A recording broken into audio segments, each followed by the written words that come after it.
Shalom dan salam damai kepada saudara dan saudari yang terkasih dalam Tuhan. Bertemu kembali bersama saya dalam audio santapan firman Tuhan hari ini 7 Jun 2026. Minggu ini kita merayakan Hari Raya Tubuh dan Darah Kristus. Dan renungan hari ini diambil dari Injil Yohanes bab 6 ayat 51 hingga 58. Dimuliakanlah Tuhan. Sekali peristiwa Yesus berkata kepada orang banyak, "Akulah roti kehidupan yang turun dari surga. Jika seorang makan dari roti ini, ia akan hidup selama-lamanya. Dan roti yang aku berikan itu ialah dagingku, yang akan aku berikan kepada untuk hidup dunia." Orang-orang Yahudi pun saling bertengkar dan berkata, "Bagaimana dia ini dapat memberikan dagingnya kepada kita untuk dimakan?" Karena itu kata Yesus kepada mereka, "Sesungguhnya aku berkata kepadamu, jika kamu tidak makan daging Putra Manusia dan minum darahnya, kamu tidak mempunyai hidup di dalam dirimu. Siapa sahaja yang makan dagingku dan minum darahku, ia mempunyai hidup yang kekal. Dan aku akan membangkitkan dia pada akhir zaman. Sebab dagingku benar-benar makanan dan darahku benar-benar minuman.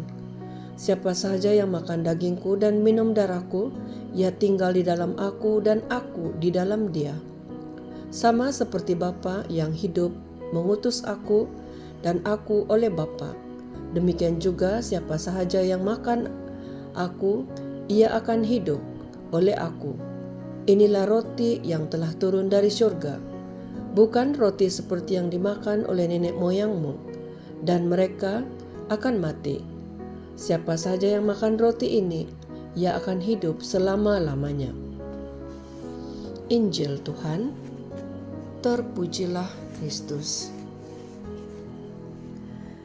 Saudara dan saudari yang terkasih dalam Tuhan, dalam Injil hari ini Yesus memperkenalkan dirinya sebagai roti hidup.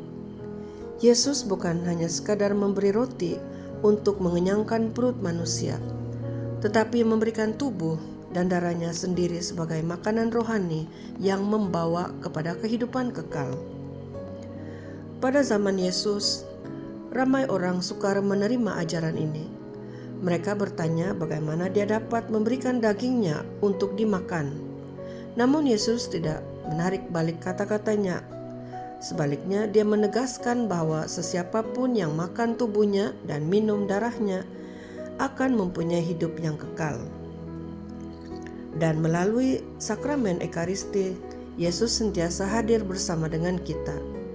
Setiap kali kita menyambut Komuni Kudus, kita bukan sekadar menerima simbol, tetapi menerima Yesus sendiri yang datang menguatkan dan menyembuhkan dan memimpin kehidupan kita.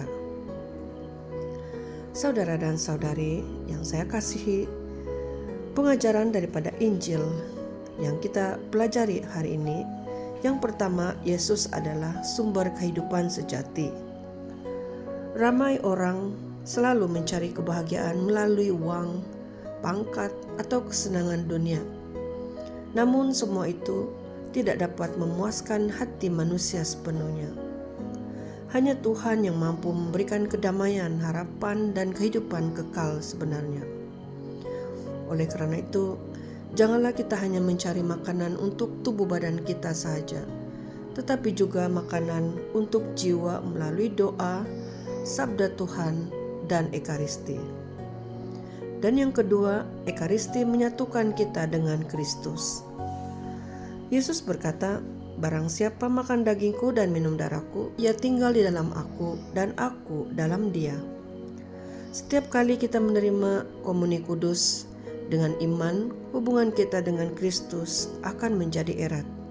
Maka dengan itu, kita dikehendaki untuk hadir ke Misa Kudus, bukan sekadar memenuhi kewajiban, tetapi karena kita rindu bertemu dan bersatu dengan Yesus. Dan yang ketiga, Ekaristi memberikan kekuatan untuk kita melayani. Tubuh manusia memerlukan makanan untuk bekerja sebenarnya. Begitu juga dengan jiwa kita yang memerlukan makanan rohani untuk terus kuat menghadapi cabaran hidup. Dan Ekaristilah yang memberi kekuatan itu untuk kita mengampuni, mengasihi, melayani, dan memikul salib kehidupan harian. Tetapi apabila kita luangkan masa untuk menghadiri misa kudus dan menerima Ekaristi, maka kita akan dapat memperolehi kekuatan baru untuk terus melayani dengan kasih dan kesabaran. Saudara dan saudari yang terkasih dalam Tuhan, marilah kita sama-sama untuk menghadiri misa kudus dengan hati yang lebih bersedia dan juga meluangkan masa berdoa di hadapan sakramen Maha Kudus jika ada waktu dan berkesempatan. Dan juga kita jadikan roti bagi orang lain dengan berkongsi kasih, masa dan bantuan kepada mereka yang memerlukan. Oleh karena itu, saudara dan saudari, Yesus adalah roti hidup yang sentiasa memberi dirinya kepada kita. Dunia menawarkan banyak perkara yang sementara, tetapi hanya Yesus mampu mengenyangkan kelaparan jiwa manusia. Dan apabila kita menerima Ekaristi, kita dipanggil untuk menjadi seperti Yesus, rela memberi diri, mengasihi tanpa syarat, dan menjadi berkat kepada sesama. Dan semoga kita semua dibimbing dan diberkati selalu oleh Allah yang Maha Kuasa, dalam nama Bapa dan Putra dan Roh Kudus. Amin.